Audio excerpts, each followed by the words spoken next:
The first panel, which we'll start right away, is on topic of creating social impact along with financial returns, the India experience.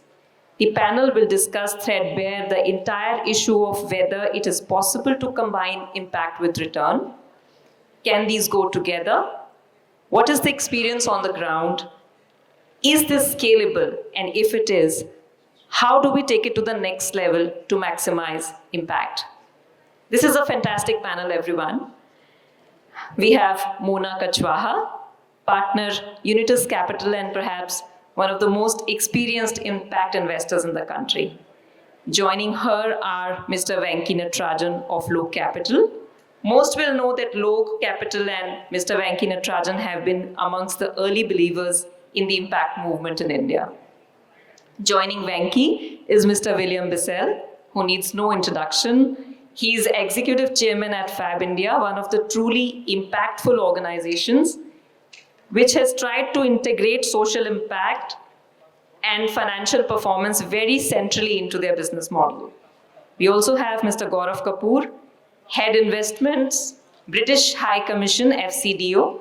FCDO has been the very prolific impact investors globally. They are 100% shareholders in BII and have also been supporting a wide variety of impact initiatives in India, including their investments in the NEEF Fund. I would also like to welcome Geeta Goel, Country Director at Michael and Susan Dell Foundation, India. A strong champion of equity in opportunity and sustainable impact, Geeta has been associated with impact investing since 2007 and has guided us in the past as ISE chair as well. This is a fantastic panel, everyone, and we look forward to an interesting discussion. Over to you, Mona.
Hi, is this working?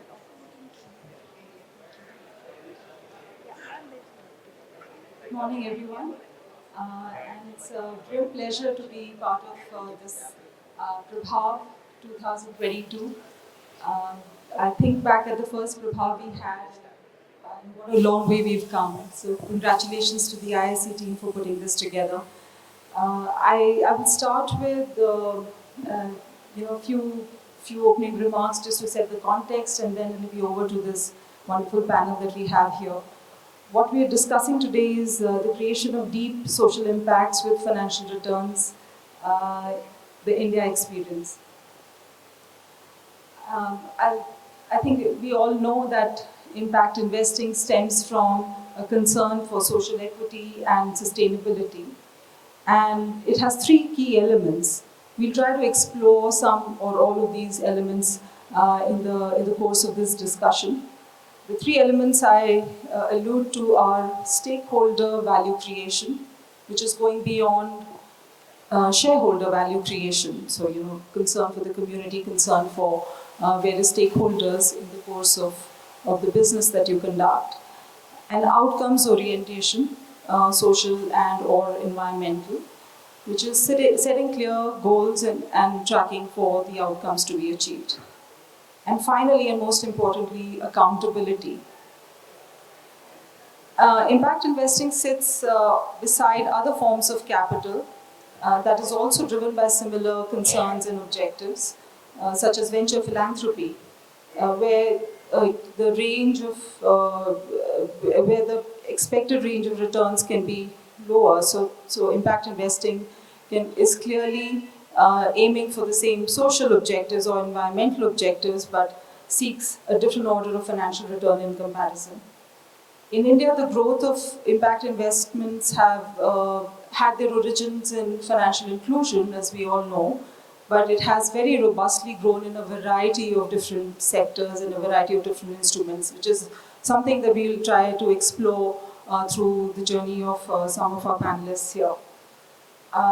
And finally, what I'd like to end with saying before I open this up to a discussion is that the road to achieving all of these returns and the objectives that impact investments seek is not a straightforward one. So I hope that we will bring out in our conversation the twists and turns and the creativity and resilience that's needed as we go about our goals as impact investors. We have here a very eminent panel. I can't think of a more complete or a more interesting set of people to explore the question of the India experience over the last several years. Everybody here has had experience which goes back to the early days of impact investing in India and being here on the ground and doing some fantastic work. So, and they will share with us through their own unique lens what different aspects of their journeys to then hopefully bring together for you what the India experience has been, at least in some shape. I'll first start with William. William, you lead an iconic organization. It's a brand, as the leader of FabIndia, it's a brand that is synonymous with Indian textile, Indian handicrafts, and much else. As I was reading about it, I realized what a fascinating story of grit and creativity and above all social entrepreneurship it has been. And as impact investors, I think, feel free to add more to this, but I believe what is of particular interest to us is the manner in which FabIndia chose to engage with the traditional artisans in the supply chain. The creation of community-owned companies that were set up several years ago and other aspects related to it. So my question to you is about how did this come about? How did the thought and the creation of the structure come about, and what has your experience been? And then I'll have a follow-up question after that, if you could. Mona, thank you very much. I think I'll stand over there.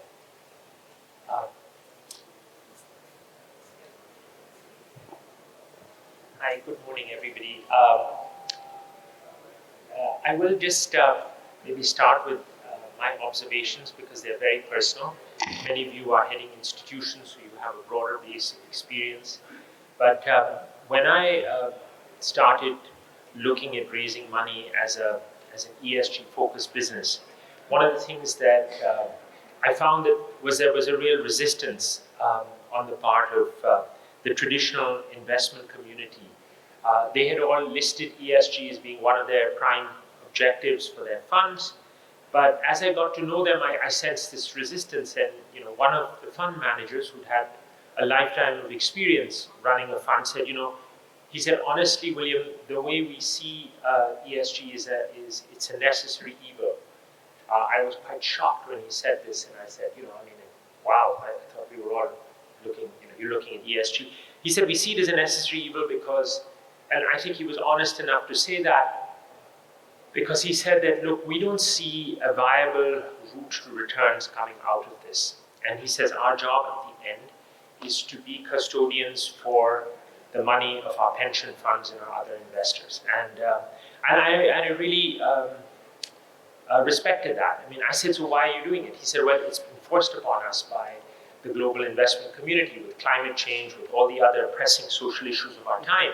Investors, pension funds, governments are asking us to step up and embrace ESG. So I said, what is your personal view on this? And he said, look, my personal view is that it's going to be decades before ESG businesses can show how to return sustainable profits and that we can make money investing in these businesses. So, it was a very interesting discussion because he was running a very, very large fund at the time and was quite well known. And I said, so what do you see? So he says, either the fund mandates are going to have to change, and our investees are going to have to say that, look, we are willing to reduce our return criteria significantly if you invest in ESG businesses, or governments are going to have to give us some kind of support for doing this kind of investment, because otherwise I don't see a sustainable return for our shareholders coming out of this kind of investment. And it was really a moment to think about, because I sensed the same reluctance across many people, but I don't think anybody was quite as honest as this fund manager was when he shared his story with me. And what I'm going to try to share with you is since then I have been thinking about how to bring ESG into focus as a sustainable channel for investments, because I think that unless ESG companies can begin to give the kinds of returns investors are looking for, it will always remain a niche, and as this gentleman said, a necessary evil for us to take on. And I think that this panel that Mona has put together, which is titled Social Impact with Financial Returns, is interesting because I see financial returns having two distinct components for ESG businesses.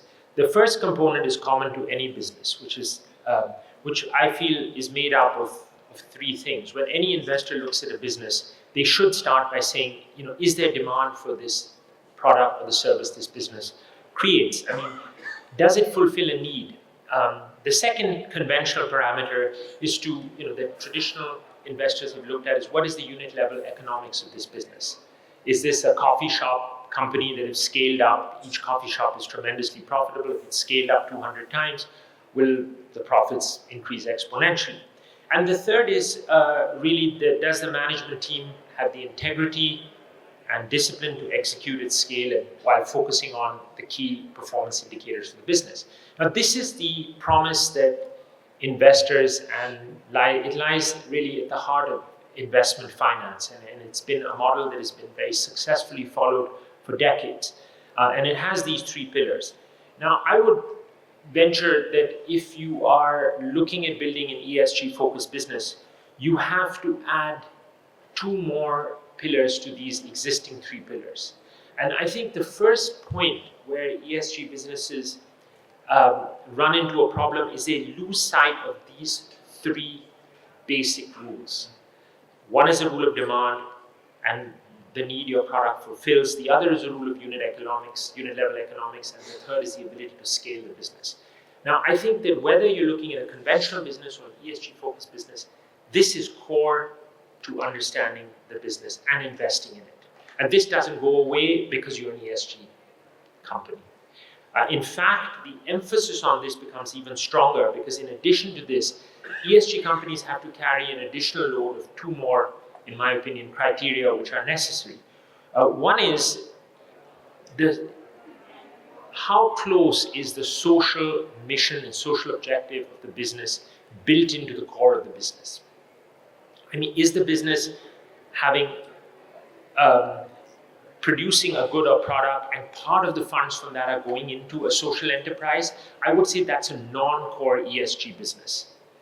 Or is the business itself, the work that the business does, as we've heard a few minutes ago from the first two speakers, some of these businesses have ESG at the core of the business. So the first question to ask yourself is that, is the social mission of the business at the core and central to the operation of the business? And the second question that investors in ESG need to ask themselves, in my opinion, is that how relevant is the ESG mission of the business to the business's customers? I think that if the answers to these 2 points are positive, and the business has a fundamentally strong, fulfills a need in society, has strong unit level economics, and the management team has a demonstrated capability to scale and execute with discipline and rigor, then as an ESG investor, you're going to find that you generate probably an outsized return. But it's important to look at the business through these 5 lenses. And that's really what I wanted to say, because I've been thinking about this a lot since that conversation many years ago. And I think the failure and success of the ESG enterprises that I have been fortunate enough to work with or have known closely have really have been when one or two of these 5 conditions aren't met.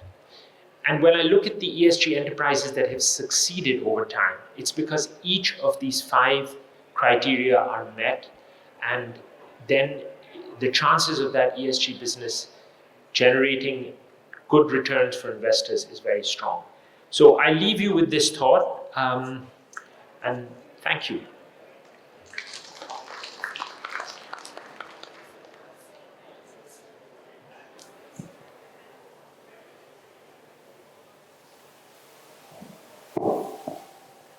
Thanks, William.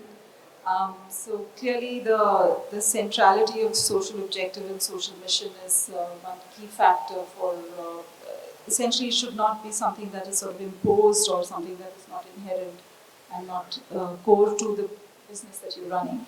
Point well made. With this, I would like to turn to Venky. Venky, as one of the oldest and most successful equity funds operating in the impact space in the country.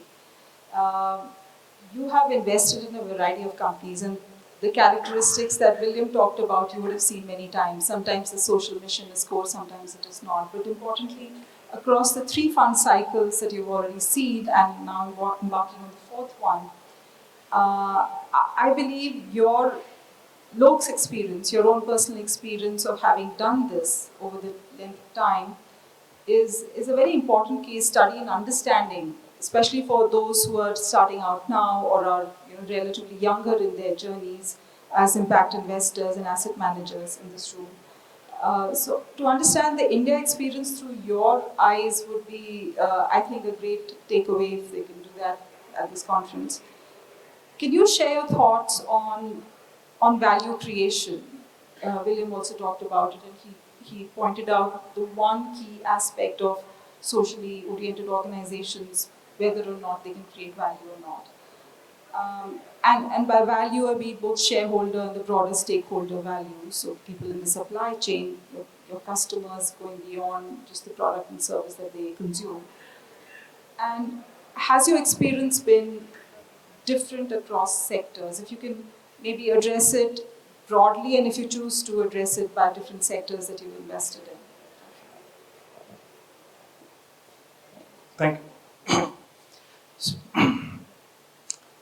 So it's a pleasure to be speaking with you all. And just to set the context, we are roughly 16 years old, deployed about $200 million in equity, and have returned about $325 million so far, and more to come. And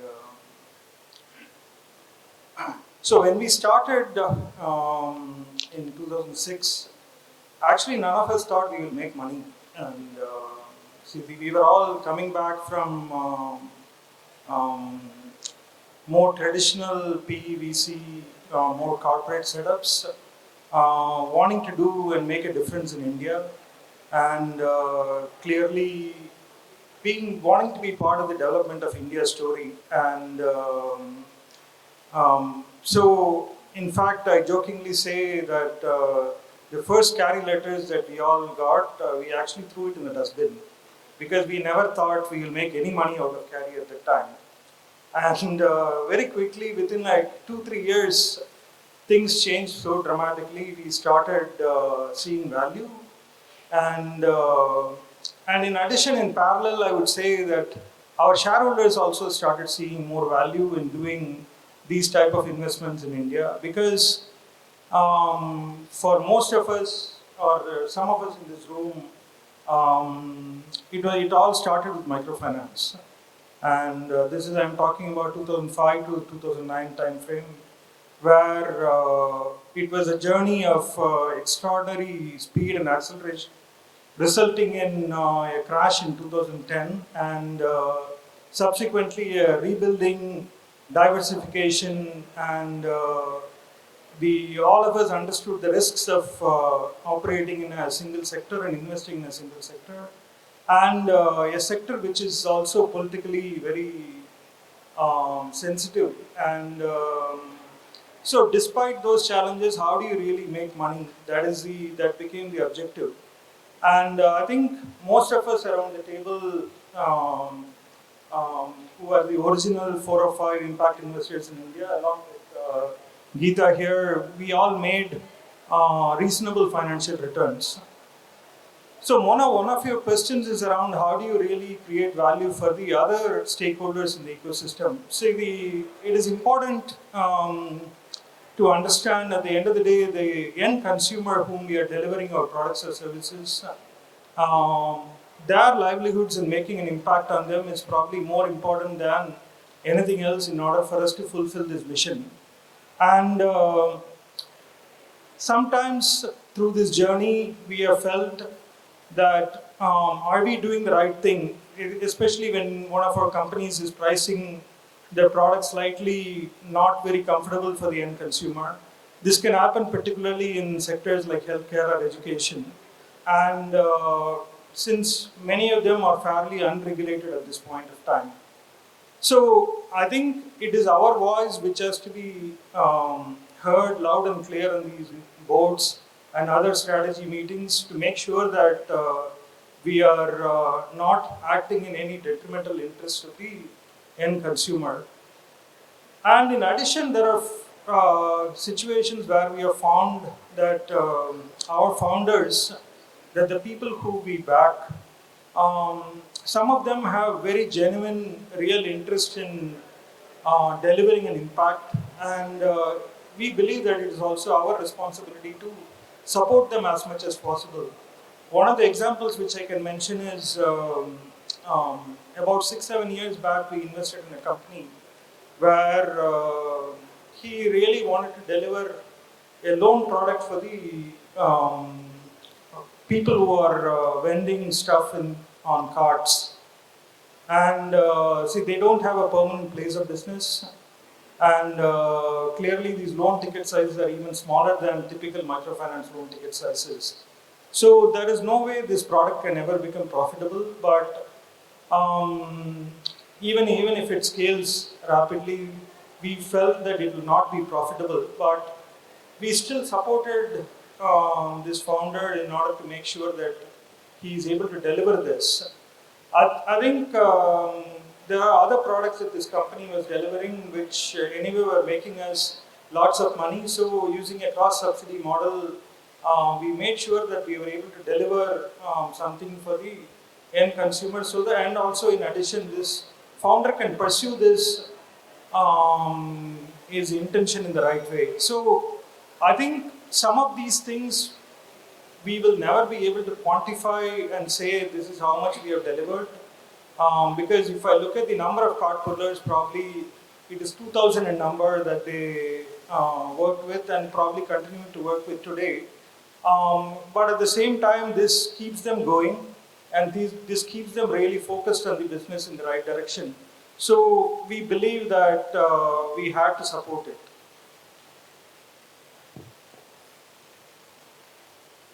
That's it.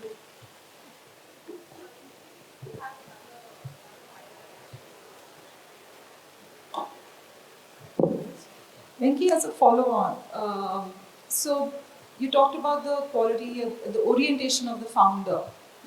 So essentially, what you're saying is that in the business models or the sectors which are a little bit tougher to generate financial return, if you are backing a founder that is, who has the ability to kind of create a long-term, maybe beyond the life of your fund, long-term business model that makes sense over the long term with the right kind of elements from value creation, stakeholder and customer value creation perspective, then you're happy to back it even if in the short term, in the life of your fund, the financial returns are somewhat muted in comparison to other higher yielding financial returns portfolio companies. Is that a good summary? Yeah, I think we have made some of these calls in the past where like we know the impact is very tangible and clearly much more inclusive than many of the other companies that we have seen. But we also know that the returns, the risk-adjusted returns in these companies may not be as great as some of the other companies that we have invested. So in these situations, we have to take a portfolio approach and see as long as we are able to deliver the overall returns that we promise to our shareholders, we are able to do that. And this question particularly becomes more important in sectors outside of financial inclusion. And our experience has been in particularly when it comes to sectors outside financial inclusion in healthcare, agriculture, or education, the overall holding period in these companies can be much greater, probably 6-7 years we have to hold these assets before we think about exiting, and the returns in dollar terms may not be commensurate with what we have been able to achieve in financial inclusion. So I think while we strive hard to balance it out at a portfolio level, I also think this is something which I actually want to mention to some of our shareholders who are outside here, that microfinance is probably an anomaly, and the kind of returns and growth that we saw in microfinance, we may not be able to achieve in any other sector in anywhere else in the world. And so I think if we want to deliver impact at scale, we have to adjust our return expectations accordingly. Otherwise, we will probably fail in one of our objectives over the long term. Thank you, Venky. I can always be sure that Venky will speak his mind. I think it's a great segue to have you, Geeta, share your thoughts. Venky's point about subsectors and sectors which are difficult in relative terms from a market return standpoint. To nurture these sectors, clearly different types of capital with different return expectations is needed. I mean, we should all remember that microfinance wasn't built in a day or a decade. It took something like 2.5 decades to get to the point where commercial or even commercial return-oriented impact capital could come in. And interestingly, Geeta, Dell Foundation's journey began around the same time that Venky, mine, and so many people here in the room. I, as part of Caspian, our journey started, and very often we were all in the same deals. We were all doing the same transactions. I'm talking about 2006, 7, 8, 9, those years. And somewhere down the line, you and MSDF seemed to take a different route. There was visibly, from the outside, a shift in your strategy.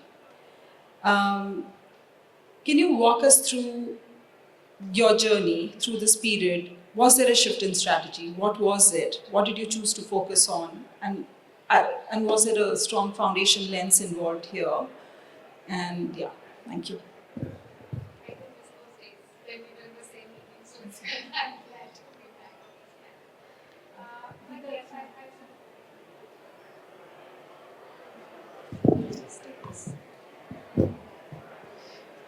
Okay.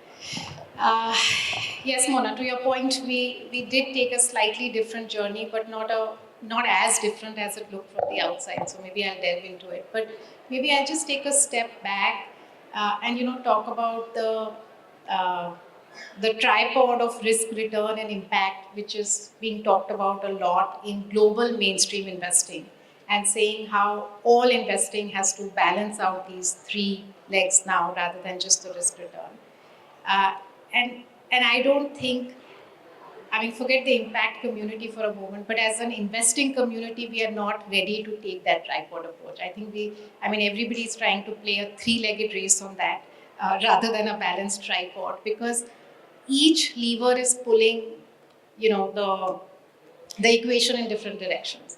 I do think people in this room or the impact investing community maybe has a better handle at getting to the balanced tripod when it comes to risk, return, and impact. But to Venky's point, again, it's not always, a positively correlated equation. There will be pushes and pulls when we are trying to do impact and returns. And there may be some investments which deliver excellent on both, and we've had those. But there will be a few where, sometimes you may need to sacrifice returns, or sometimes you may need to sacrifice impact.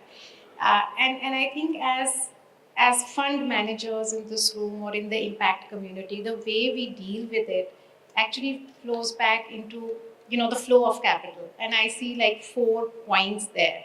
The first is the source of capital. And I'm giving this because now I'll come to the foundation. But the source of capital, the purpose of that capital, the clarity with which the fund manager categorizes themselves within this investing framework, and then I guess the strength of intentionality with which they deploy. So I mean, just walking through the 4 legs, I would say. I mean, for the foundation, we are lucky we have a single LP, which is the Dell family, which does place us in a different footing. The purpose of that capital was pure philanthropy. It was to impact lives of children and youth in urban low-income families. The founders did not really have an impact investing agenda or a portfolio or a return. And therefore, it comes to the fund manager. Now, we as part of the foundation team, we said, yes, we will do grants to improve impact. But in certain situations, we would like to use the investing tools to bridge some market gaps, or some market, create some market shifts. And I think in the microfinance journey, we had said urban microfinance is considered high risk. It is not attracting capital. It is less than 5% of India's microfinance market. We will just do focused early stage investments in urban microfinance institutions. And we did 8 of them. Several of them were common. But I think at that point, to Venky's point, we didn't get letters of carry, which we burnt down. But when we were writing those shareholders' agreements, I really did not know that any of the returns will come back. We spent more on legal fees than our first investment. So, the days were very different. But I think, so I guess even then, the different thing we did was, I do think we took on a slightly higher risk that we did not hedge the portfolio with some rural established microfinance institutions. Our purpose was clear, and we said we'll only do this. I would say the market evolved very quickly, and touch wood, we made a good innings in that, which gave us a little more confidence to say, okay, we are a catalytic funder. Urban microfinance, there are many more impact funds, commercial funds which are coming in. Can we shift focus to our other areas? We went into micro mortgages. And then, we then shifted gears to our other programs, education and livelihoods, which is a much larger portfolio for the foundation than financial inclusion. And we said, yes, investments in these areas look much tougher. But, if as a philanthropic organization, if as an organization which has been working on the grant side in these areas, we don't make those, risky bets, then who will? So yes, we started investing in education, livelihood companies, both blended learning, physical learning, skill training, all the works. And we also made investments in seed funds because we said we can't do it alone as an ecosystem if we have to catalyze. So we invested in Mentera, Uniters, some of them I can see in the room. But so I would say, that's another shift which we did, was to say, now, we've had some success with investing. Let's take it to our other areas. Let's see if we can bridge some market gaps there. And then gradually we also started, so we expanded across sectors. We also expanded across toolkits. We started doing debt to say that in certain situations, equity is just not the right tool. Can we do debt to, get a water sanitation company which works in rural areas to now work in urban areas? Can we fund pilots through that? Can we fund a microfinance institution to do MSME loans? And rather than equity, should we do that through debt? And then from there, the journey went into impact-linked financing to say, can we incentivize impact?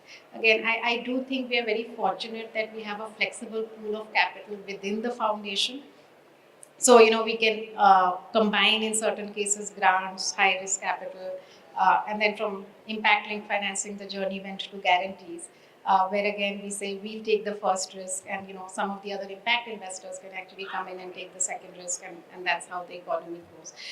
So I would say, from our lens, having one LP, having flexible capital pool, and I guess from our side as fund managers, I often reflect and say, like 15 years ago, did we give clarity to the board?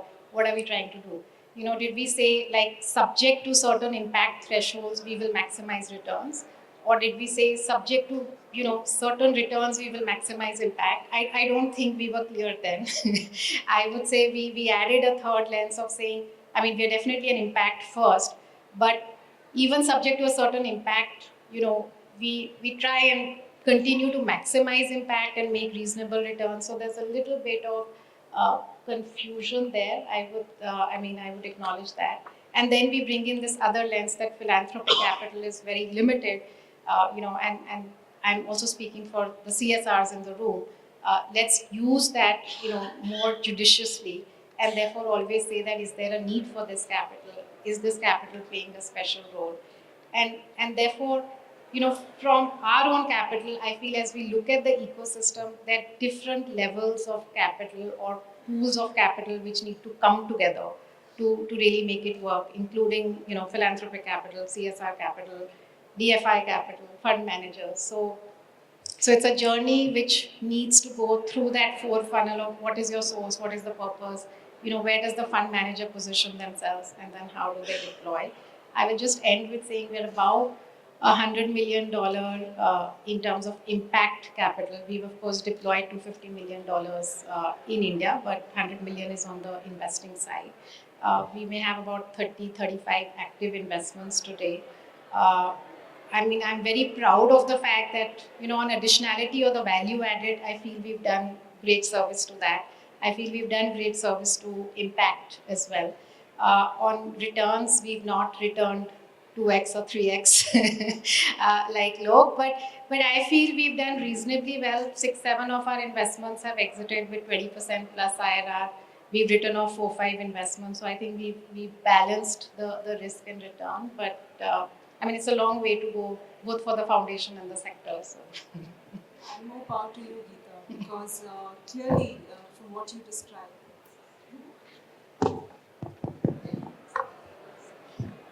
yeah, I was saying more power to you, Geeta, and clearly from what you describe and what one reads in sort of academic journals about impact investing, this is such an essential part of market development and market making. Because if all the capital is getting crowded into the market returns end of the spectrum, we'll be hurtling towards sort of, a state where there will not be enough investable or investment ready companies and sectors. And the growth that we talk about, frankly, will peter out. So the development, and that's why at least I keep reminding myself of all the great work that preceded impact investments, the returns-oriented impact investments coming to microfinance, just maybe doesn't get as much sort of airtime or coverage as it should.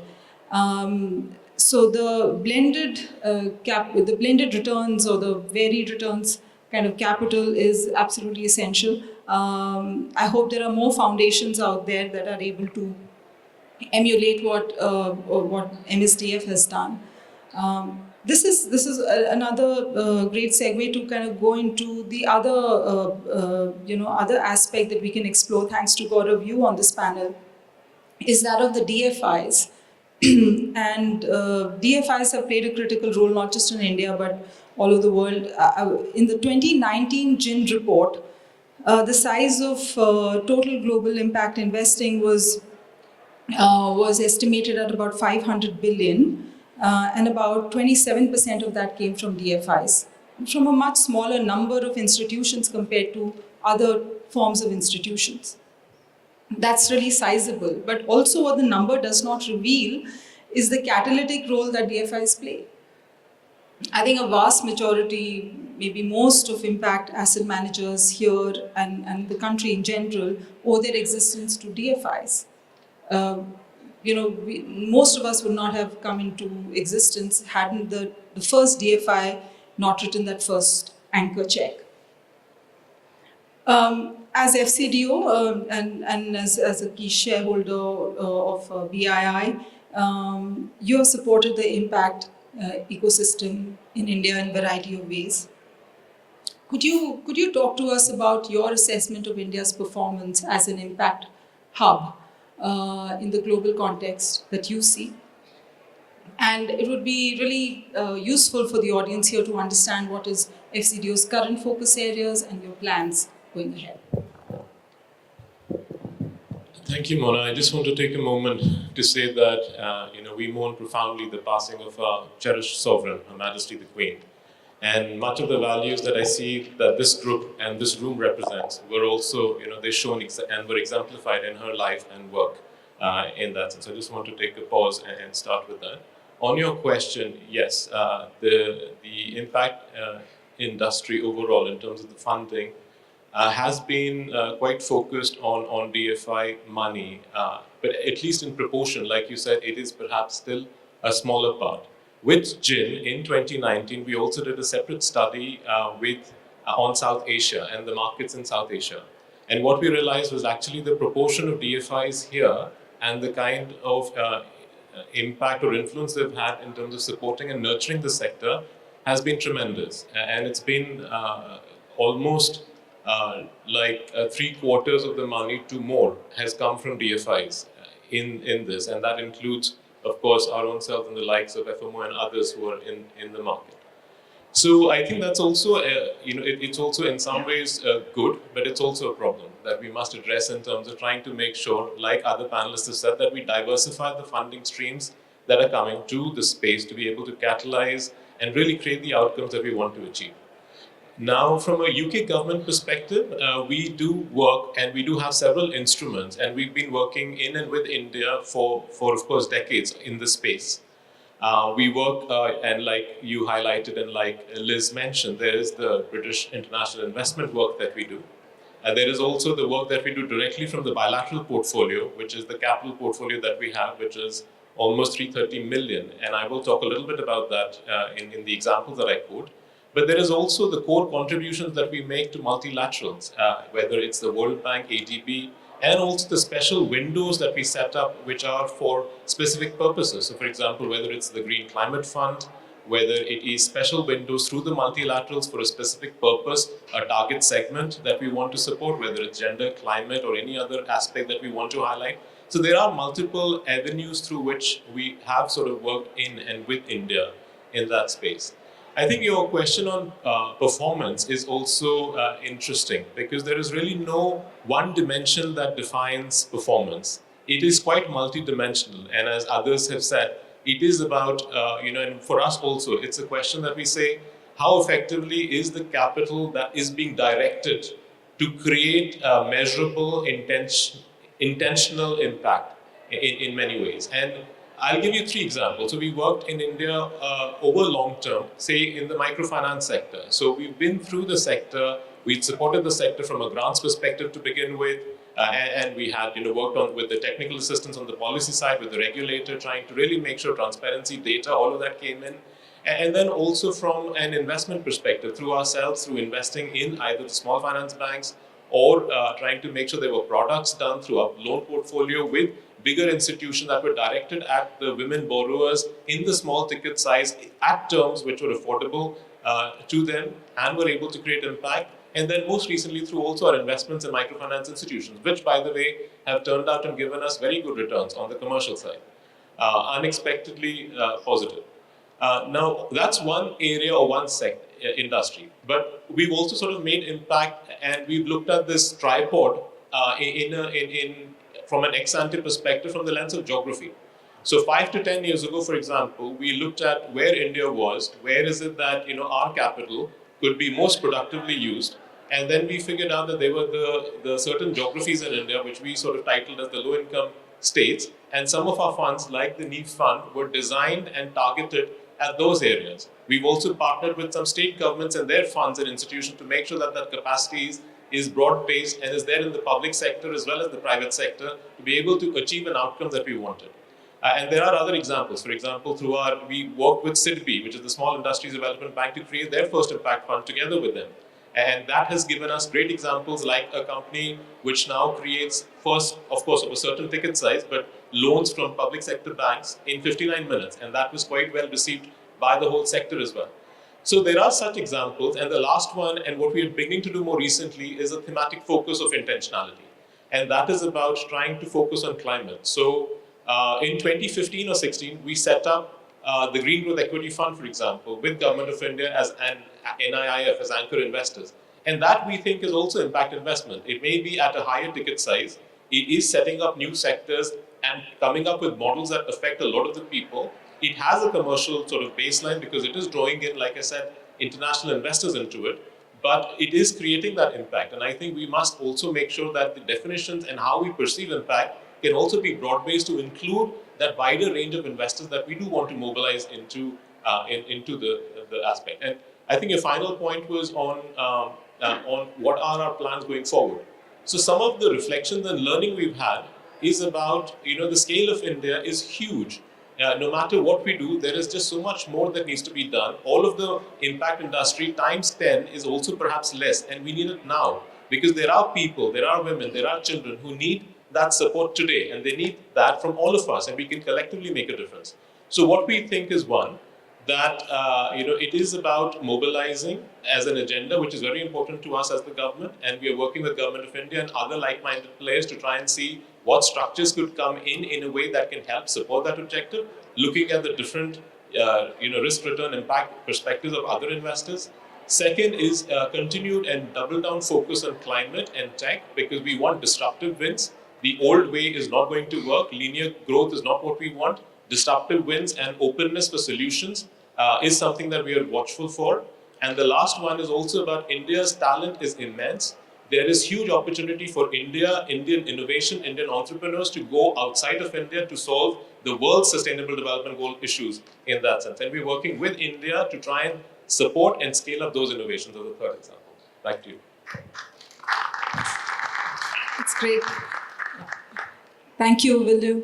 Sorry, he had to leave at 11 sharp.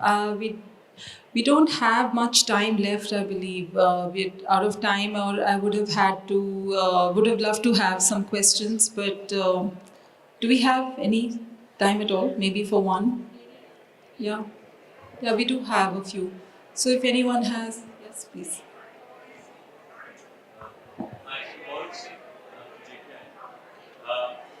Everyone talks about impact investing. People don't really care what they're really building. There's all about returns, a lot of investing happening. We talk about India, 1 billion or 1.4 billion people that are impacted. Globally, 6 billion of the 8 billion people that need to be impacted. Spiritual economics is a fast trending ecology. The intention of good values, when you are investing in impact, what you're building, are you also ensuring what happens when you're making the thing?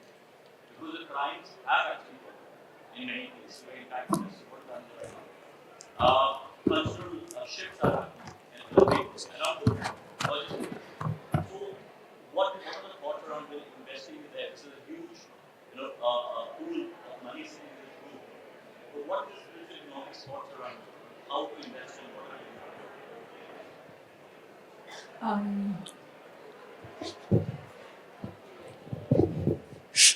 That's a great question. See, actually, the way a few years back when we drew out the impact investing pyramid itself, and we believe what we are doing it actually pretty much at the bottom of the pyramid. And the next level when we do is probably the impact on the overall political system. And at the top of the pyramid is what is the spiritual impact that we can create, that what you're referring to.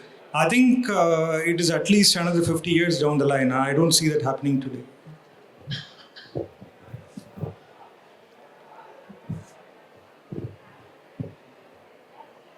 Yes, please. I don't know if you can hear me. Hi, my name is Rakesh.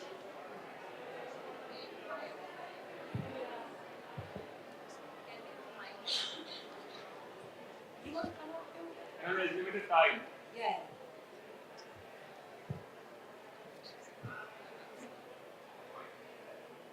It's a wasn't expecting this level of attention for a question, but hi, my name is Ratish. I'm from Satwa. One of the questions I had, and Geeta, you talked about source of capital. Today we are at a point where 75% of capital in philanthropy is actually domestic. So there's a large amount of money that's coming from India for India. I'd love to know how that's changing the way we are looking at impact investing, because unlike dollar leverage, this is rupee for rupee value. And what sort of innovations do you see happening because of that? I think would be great to hear from everyone.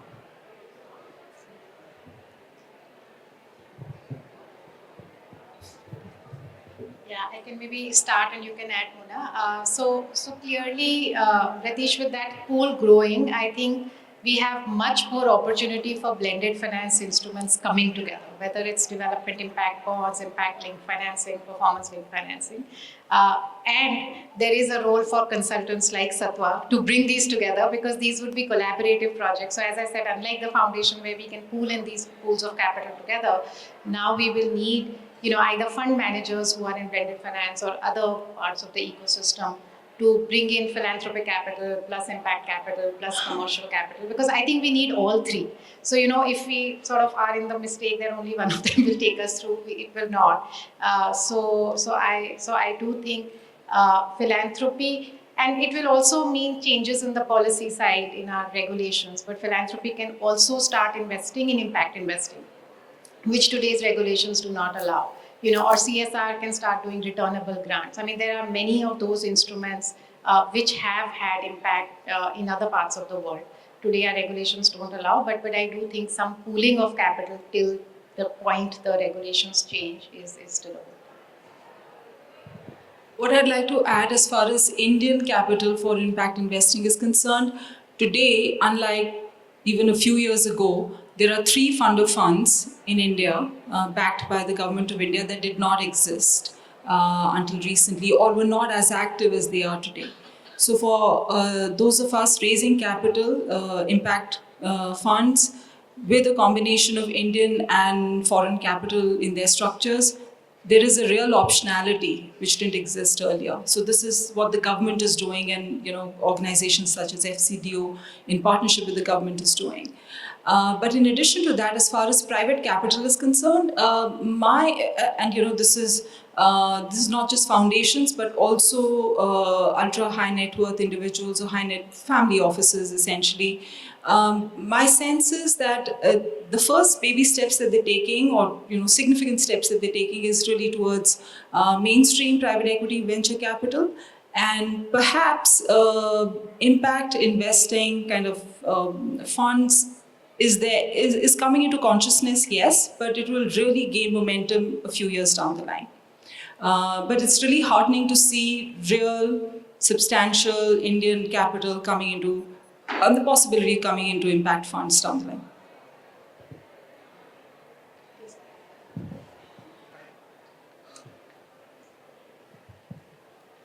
I think this will have to be the last question. Thank you, sir.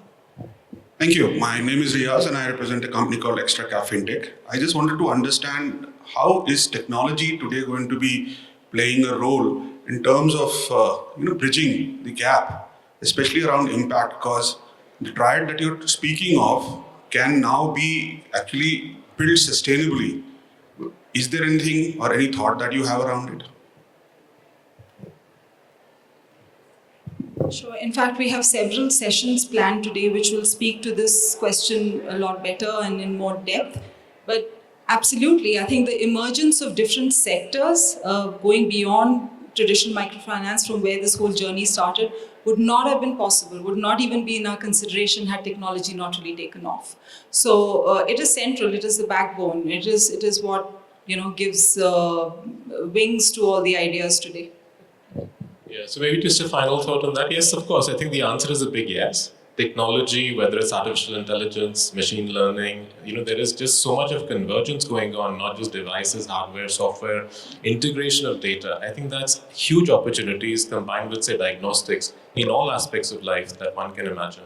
So the answer is yes, and I think there are other sessions which might delve into it in a bit more detail. Thank you. Thank you. Thank you, Gaurav, Geeta, Venky, and William.